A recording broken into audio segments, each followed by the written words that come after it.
Yan mga paps, meron pala tayo ditong Mars gas treatment. Ito. Siguro karamihan sa inyo alam na to kung para saan. Pero para sa mga hindi pa nakakaalam, para po to sa mga motor na malakas na sa gas.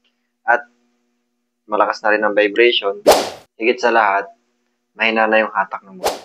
Dali lang gamitin to mga paps. Ilalagay mo lang to sa gas tank ng motor mo. Pero syempre kailangan may tirang kang kahit 2 litro lang sa tangke ng motor mo. Aalugin mo yan para mahalo ng maayos. Tapos, pa-full tank mo na. Mas okay yan para mahalo ng maayos. Bagay na bagay ito, lalo-lalo na sa mga kagaya kong Lala Move Rider. O sa mga MC Taxi Rider yun na malayo laging nararating kagaya ko. At sa mga tropa natin dyan na mahilig sa long ride. Nasa baba yung link mga paps. Pindutin nyo lang sa mga gustong bumili.